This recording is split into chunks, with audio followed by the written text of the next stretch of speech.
to the Kennedy Events Podcast, where we feature top marketing, communications, and future of work leaders and share their biggest takeaways and insights. We love these conversations and hope you will too. Let's get started. Hello, and welcome to the Solution Seekers Podcast. I'm your host, Paige Buck. Recent and past guests have included Pam Perez of the Chase Center, John Silva of Culinary Eye, and Elaine Honig of Studio 440. Today, I'm delighted to be speaking with Nadia Rahali, General Manager of Loudermilk Center in Atlanta, Georgia. She is a leader committed to empowering organizations and leaders in creating meaningful and purposeful convenings. She believes that hospitality is a virtue, and it's a privilege to be given the opportunity to be of service to others. Before we get started, today's episode is brought to you by Kennedy Events. Kennedy Events creates stress-free conferences and events, providing expert management and design for all your corporate event needs, from in-person to hybrid and virtual. You can learn more about us at kennedyevents.com. Nadia, thanks so much for being with me this morning. Thank you, Paige. Thank you really for having me here. Really appreciate it. I'm just delighted to reconnect with you after a little more than a year since we were in Atlanta producing an event in the social justice space, and it was a real delight for our team to discover what synergy there was between the subject matter and the nature of our clients' organization and their values and the values of you and your team and your space. It's a very rare, very, very rare thing. Thank you. Really, thank you, Paige. And one thing I really want to acknowledge you, like you're the leader, your team. It was an event that we put together right after the pandemic, and where we grappled with our insecurities, with what is the future? Do I need to change this? Do I've got to go somewhere else? And partnering with you, you left us bigger, and you definitely take care of your customer. You definitely are inside of the intention of your customer. But the way, which is very rare and distinct to Kennedy Events, is your relationship with vendors, how you leave the vendors bigger. How even like when there is a breakdown, there is a way in which that gets handled and people are left big. And I just want to say our post-pandemic expansion and growth, and like you contributed to that, and your footprints are definitely in how we came back post-pandemic. So Wow. really thank you for the difference that you make. Thank you for what I know there are a lot of things. I was thinking, like, when you're in that huddle room upstairs and you all are working, all that we don't see, we thank you for that. So thank you. You were just reminding me about the moment that we were in. We've all had so many moments and milestones since, March 2020, when COVID was first and lockdown first came all upon all of us. But that moment a year ago was another very strange. Here we are, we get to be in person again. We get to be convening people for meaningful change. How do we do this? We all feel a little rusty.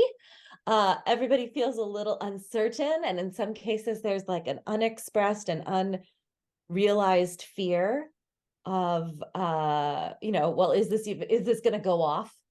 Are we going to be able, we've all become so accustomed to like last minute, like cancellation. It can't happen.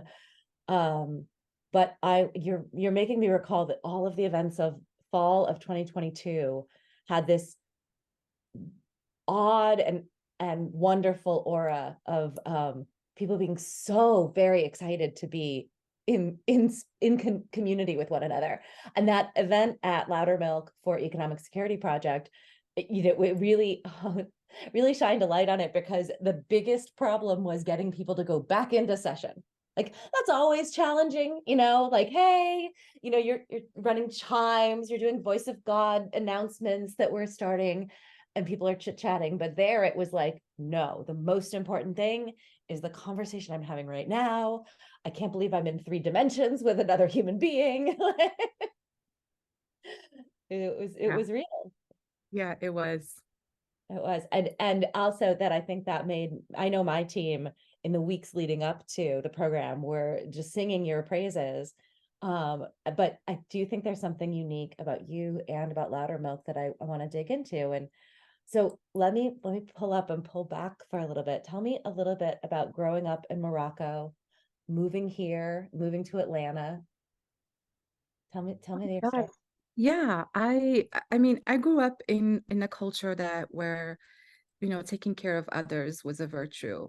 I grew up in Casablanca, but my parents, my family is from, they're Berber, they're called indigenous people. So my father's side is from the desert and my mother's side is from like all the way in the village, like another village. You've got to like, cars can't get to it.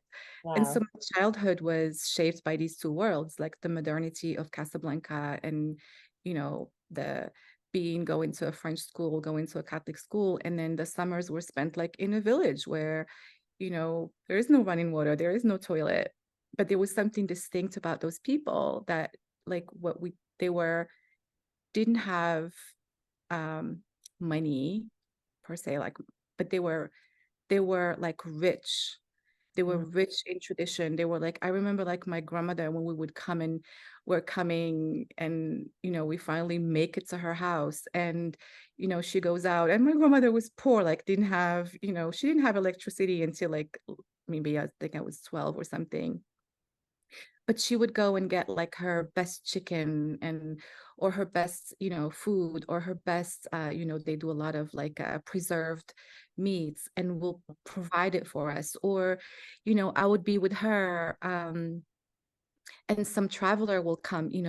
It's a very nomadic culture, and I'm just sitting watching her, and somebody would come and she'd offer water or offer bread or offer like olive oil and olives Wow. for like a total stranger. So I grew up in these two worlds where one was like there was like a lot of money and people had resources, but their heart was like closed in a way. And then in an environment where there was no money, but there was generosity, there was giving, there was um this hospitality that to me was always like a virtue that connected you to eternal and connected you to Mm. it was a way of like her spiritual life and our spiritual life. So then I came here. I went to Old Dominion University where I majored in political science and African American studies, and met some of the giants of of like the civil rights movement, from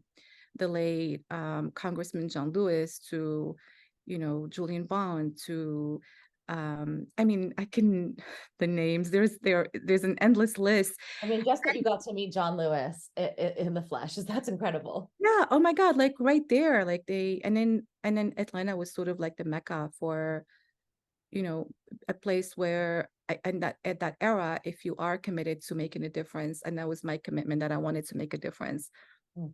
Atlanta is a place that you came to. So I moved here with like nothing. And then I had this opportunity to run the Loudermilk Center. And it sort of became my laboratory and, a playground in being a leader that's committed to being of service and that's committed to, making a difference, not just for, here's an event and let's go, but like, what's the intention? What are we causing here in the world? So then we became sort of a purpose-driven conference center convening where we convene, organizations that are, grappling with issues from, climate justice and, you know, um, conversations that are really, really hard to have. And we always say, like, there is no, um, we want to be a space that's inclusive, that's for everyone, even when we disagree, you know, it's just another point of view. Mm-hmm. One And of the, my and the group that we brought to you was focused on economic justice, and Yeah. economic change, and the convening was focused on guaranteed basic income pilots, where communities all over the country are testing and then rolling out programs to just, instead of giving money with strings attached to people in need, just giving them money with no strings attached, and seeing what happens, and seeing Yeah. how that might lift up poorer communities, underserved communities. And I'm curious, well, maybe for folks who don't know, you could just give them a little overview of the space itself, and then how, as you just said, it's your playground, like what you're doing with that, because it's a beautiful thing. It's different than just like, oh, it's a full service conference venue. It has AV and catering. Yeah, yeah. No, it's so we are owned by the United Way for Greater Atlanta. So we are what you would consider their, earned income division. So we're part of this bigger mission for, for our region. And we're independently operated. We don't use donor dollars. We're self-supported. So we have about like 20,000 square feet of event space with, you know, general session and breakout rooms, all of like a lot of windows, a lot of, open space. Um, and then we have an amazing team that's all local. Our vendors we work with local vendors, minority women vendors. So, for example, we have a partnership with Miss D's, who is from Louisiana and has this amazing like popcorn and praline, and we source that from her, and she makes it directly, and she brings it over to our guests. So anytime there's an opportunity to engage the people around us, that we are very, very intentional about that. And we're also, a place where our staff gets to expand and learn, and I don't want to call it a workforce development, but it's also a playground for young men and women to come and learn like culinary arts and discover these, like, wow, what is Aleppo chili, and what is za'atar, and what is a sous vide, or whatever that is. But it's taking care of our employees is very, very critical. And it's something that's important to our owner, the United Way, and it's important to us as well. Is, at times I get customers who want to do, like, they're like, well, I want to do a night event, and I'm like, well, it's important that our employees have evenings to be with their families. And so we'll say no. Unfortunately, it doesn't work. Now, if it's purpose driven, and it's something that like we're all aligned on, and we're like, yeah, let's do it, let's but it's very important that we take care of our associates, that they are rested, that they are taking care of their families, that we're not extracting from them, that we are an organization that's like regenerative and contributing to them as well. And not everybody has to work the weekend, but like next weekend I'm going to work Saturday, and we'll rotate. So our industry is very labor intensive and can be taxing. Yes. And so we are, it's very critical that that we take care of them, and it's natural that they take care of the guests, and they take care of the food, and they take care of the space, and It's yeah, very and interesting, yeah, the overlap between the caring professions, right? Hospitality, education, social services, the nonprofit and social justice communities all share one, they tend to be overwhelmingly female. And they tend to be underpaid and overworked. And this is one of many facets of of your workers' lives, where they are also caregivers and helpers, like their parents, and or their siblings who are picking their younger siblings up from school, sharing the load. And I really appreciate what you were saying about this tends to be like a taking and a taxing profession, and we don't want to grow and succeed and just make money on the backs of other people. yeah. And I think it's I mean, this is just my view, but it comes from operating from a context of scarcity, that there isn't enough, that I Mhm. have to, oh, it's October, let's maximize everything. No, let's could we fulfill our intention, our mission, and also be good stewards to the natural capital, the human capital? How do we balance those two worlds? I think it's possible, and you've got to examine, where is your foot? Where are you? Where are you attached? Where is like your attachment displacing your commitments? And as Ooh. somebody that I get attached to like the numbers, and I have to make this, and I it leaves me empty. It leaves me like, you don't want to be around me when I'm attached. Say more about that. I really like that phrase. Where does that come from? And tell me more about what you mean by, well, don't let your attachments displace your commitments. I really like that. Yeah, I mean, I had an experience like July and August where I was in a total funk, like a complete, like my performance, I was not performing. And so the person who answers the phone page is, I just want to get this, I got to make it happen. I have to make something happen. So who wants to work with somebody like that? Mm-hmm. You know, and I just kept looking, and I kept looking at um like I knew it was inauthentic. I but but my foot was like, I was holding on to it. Like I was holding on to my point of view. Oh, I do everything. I'm by myself. No one is helping me. There is this like um positionality. And Yes. I was sharing with a friend, and she said, get a tissue. And I grabbed the tissue, and she said, let it go.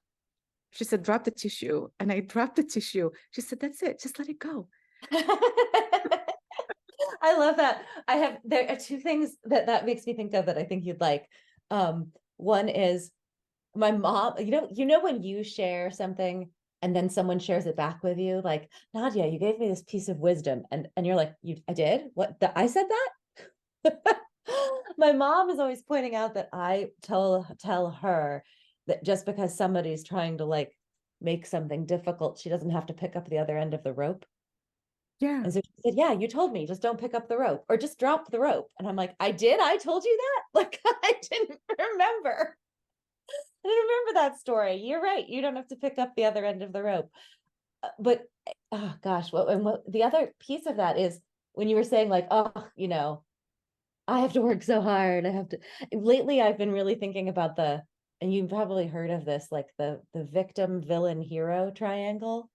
Have you heard of No, that? never heard of it. Yeah, it's really But I could powerful. relate. I could Yes. relate that I could be Well, a villain. I so could in be a any villain. relationship or any interaction, you are assigning yourself a role and you're assigning other people a role. That's the idea. And sometimes you're the hero, right? Like, I fixed that. They couldn't have done it Yeah. without me. And, at the same time, you're saying, they were total jerks. They're the villain, Yeah. and these people need me. They couldn't do anything if I weren't here. They're the victim of that villain. And then sometimes you're making yourself the victim, right? Like, Yeah. it has been really powerful to realize it's a choice, like to assign these every time. And no one has to be any of those things. No, and maybe like allow, like, I had to just say, okay, well, hold on. I am being a tyrant, I am being a villain right now. And and I had to go back and say, and my friends like, well, why are you doing this? I said, I want to bring value to people. I live my life, how I live it. I make a difference every day. She said, well, what's stopping you? And so I said, my point of view, like being righteous about my circumstances, what the stuff that like never goes away. And literally when I said who I am is I bring value in my interactions, the phone, like who was answering the phone, who was talking to customers, who was talking to the team, was someone that was bringing value, not somebody that was trying to make something happen. And Mm. literally, like like in 3 weeks, I had this huge breakthrough in my performance just from owning, to your point, that I was a villain for a month and a half. I mean, it's a miserable life to like know you're a villain and just be like, I'm gonna be this way. Yes, you're like, I'm just embracing this. So we were talking about this moment post COVID where we were able to convene. How did you weather the storm of COVID with your Loudermilk community? Oh my God. Well, first of all, um it was one of those moments that was one humbling that I finally like I just want to language this. I called my manager and I just wept. All my life, kind of how we started, it was all about making it and having to make it. And I live in this world that I'm by myself and I have to make things happen. Mm. And when this whole thing, she said, it's gonna be okay. We're gonna be fine. And to see how like the leaders, the people I support, they had my back. And they said, this shall pass. Here are some projects, go work on them. I was like, really? Like, me? I thought it was going to be like, here's the pink slip, go home, or whatever. We'll see you in 3 years. No, it wasn't like that at all. It was, you know, we value you, we value your contribution. And so I got together with my team and, we all sort of, grieved, like it was like a grieving moment. And we started like creating, we worked on our HVAC system and our air, and we worked on things that we always wanted to do. And then we had the opportunity to support. So actually, from doing the distancing and the guidance, we had an opportunity to host for the entire pandemic a program where people from the community were coming in to actually get money for the CARES Act. To help them with their rental assistance, the utilities. So we used up the whole building. We spaced people up because they were trying to give this money away to the community, and people really needed to do that in person.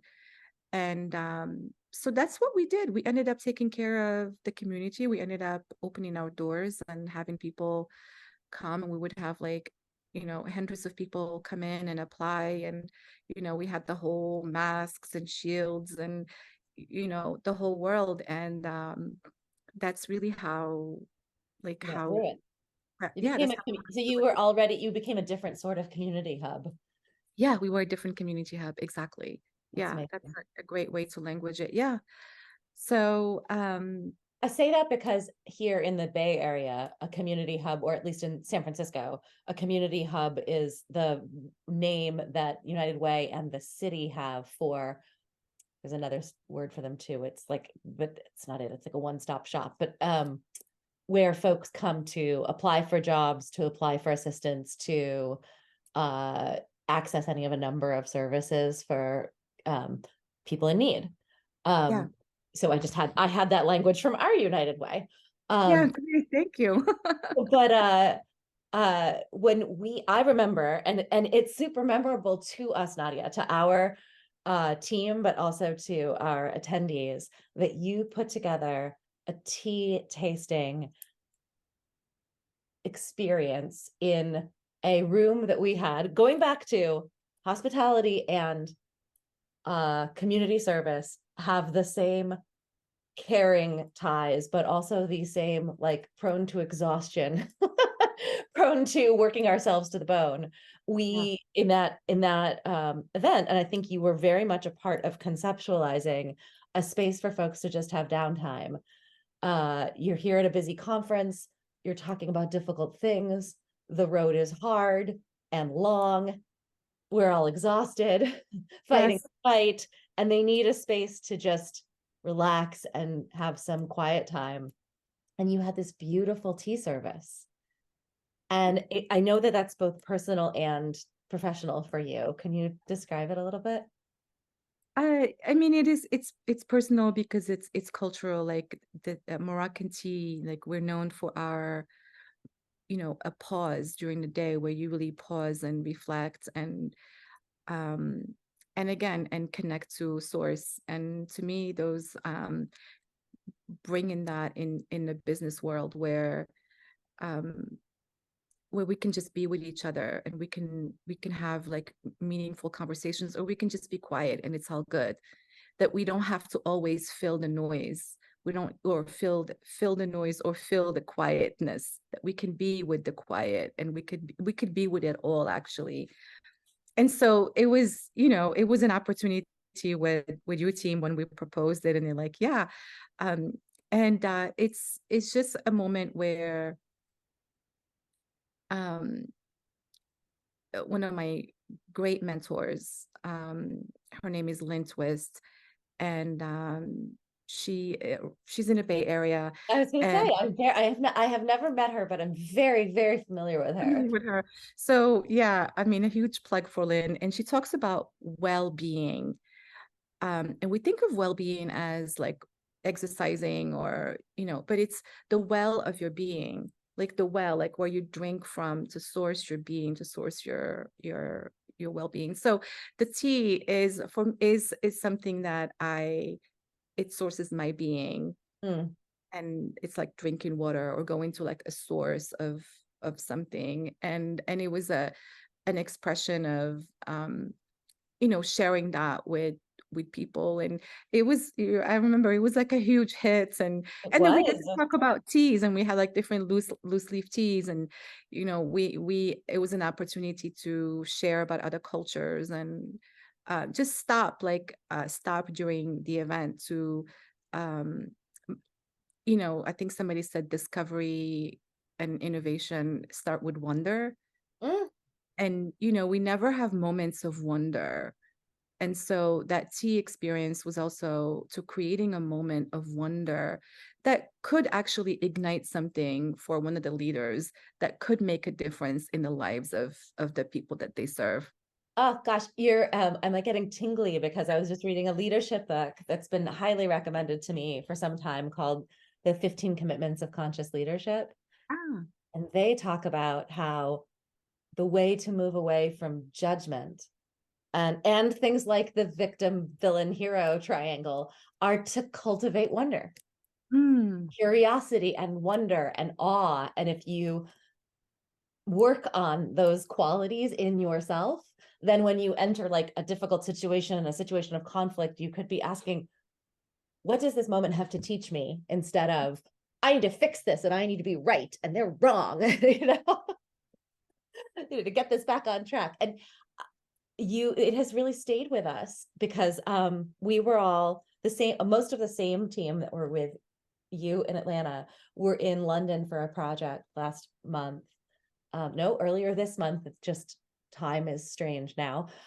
Where because we were in London and most of our attendees were American and from other parts of the world, we wanted Britishisms to be a part of the event. And so we made a London-based tea service experience, but we let people taste the foods that go with it, but also pick out teas for themselves to take home.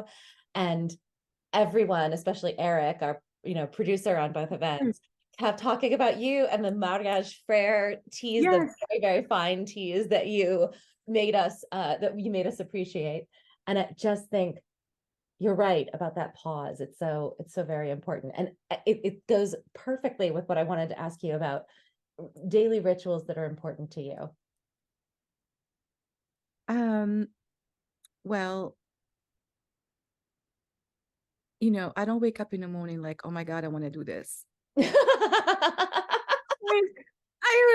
just going to be straight with you. Like, I just want to be on my iPad.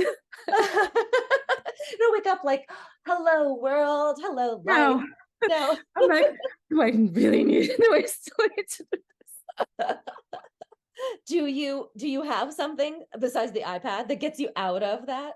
No, I a daily ritual is, definitely like tea, water, tea. Don't touch technology like first thing in the morning. Like some sort of like book where I'll just open it like in the middle, even if it's not something that I'm reading. Mm, And you know, and and really I have practices. I mean, honestly, like one of my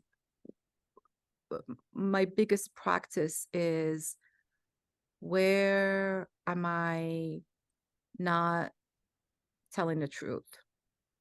that's It's a like question for you ask me, yourself. yeah, like where did I, oh, I'll send you this and I don't send it, or oh, like where did I make a promise and I didn't fulfill on it, or I mean, I go to yoga and like in the mornings or after work, or um but what gives me power is um things that I said I would do that I didn't do, Mm, or things that I know that I ought to do that I didn't do, mm, and just being in communication with the person, or saying, hey, I know I promised such and such. And there's actually a group out in the Bay Area that it's interesting.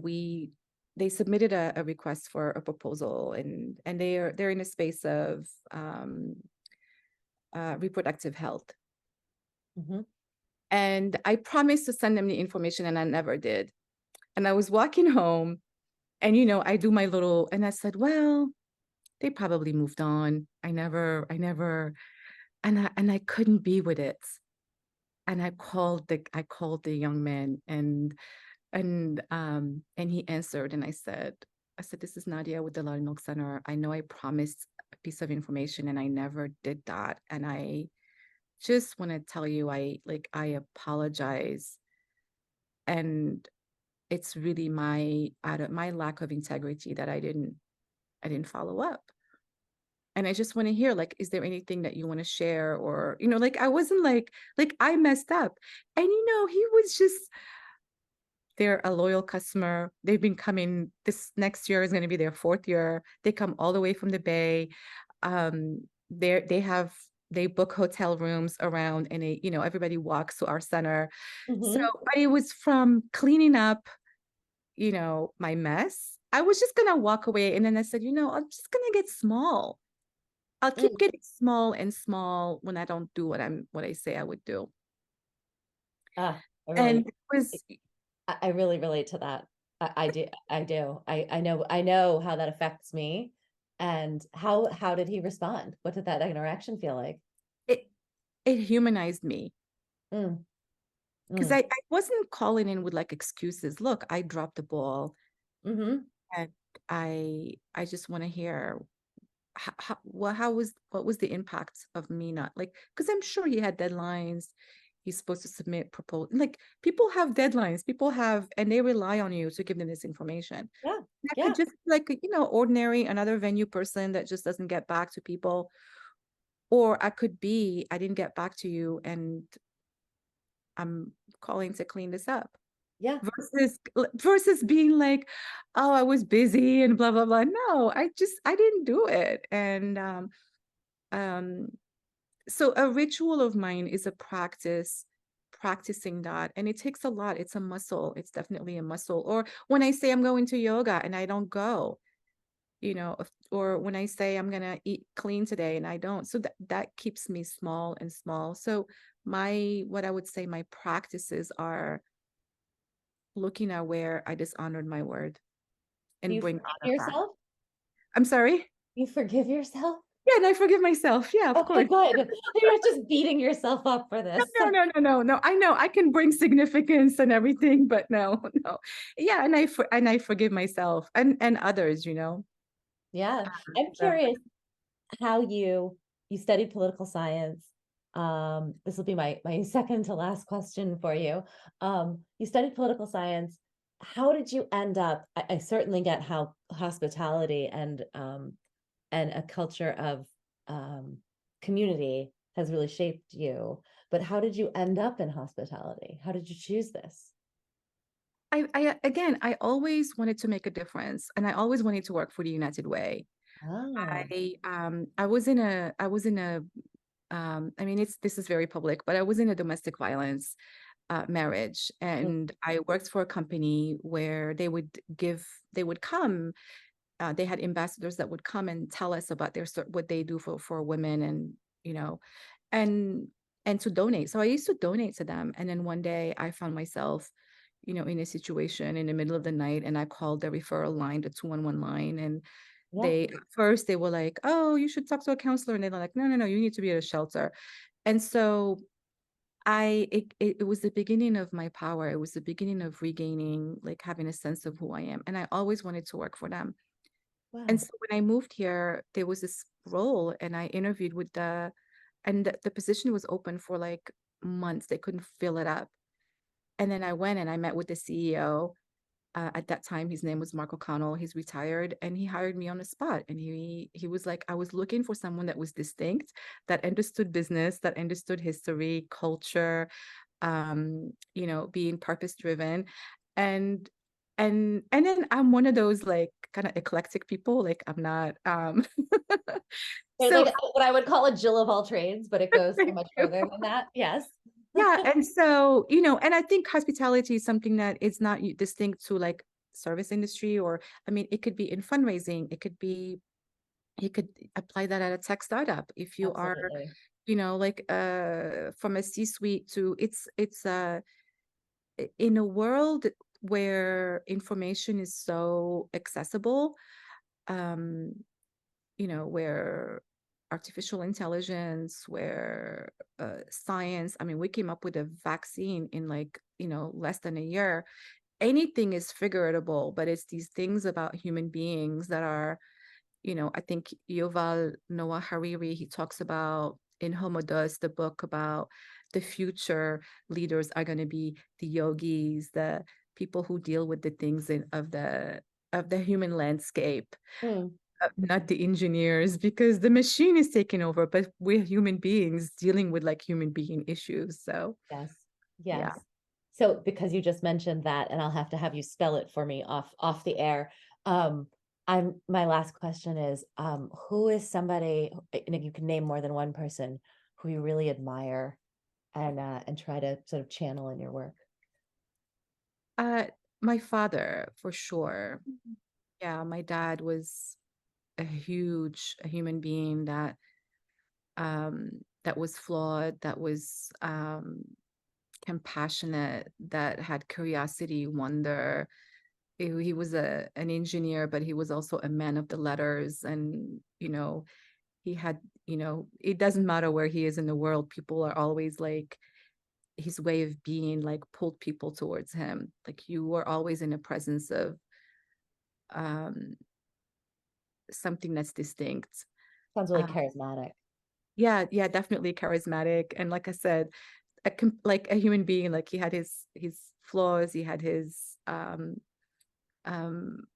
but an extraordinary human being that was committed to being of service. And I grew up in that conversation of service. My dad studied like my parents had like a literacy project that they ran in their garage, and my dad had studied a trade school working with people from, shanty towns, young men, and training them to be engineers. So I grew up in that conversation of that.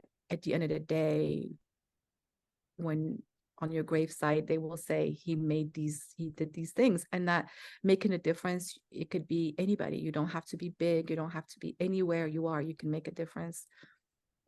And another person that I channel and love is, I mentioned her already, is the incredible Lynn Twist.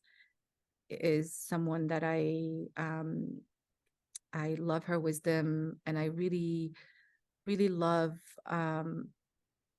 the conversation around scarcity Yes. and the practice. So actually, one of my practices is the practice of gratitude. Is one of her mantras, and I copy it, and I give her credit for it. It's what you appreciate appreciates.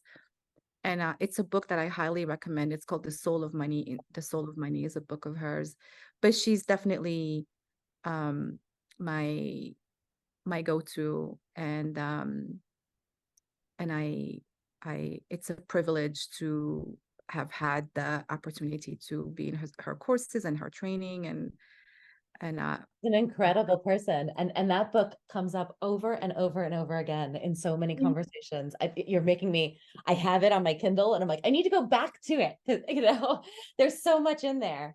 Oh, Nadia, thank you so much for your time. It's been wonderful thank talking you. to you. We will link to you and Loudermilk and the Soul of Money in our show notes. And I always appreciate being in conversation with you. Thank you. Thank you, Paige. Thanks for listening to the Kennedy Events Podcast. Come back next time and be sure to click subscribe to get future episodes.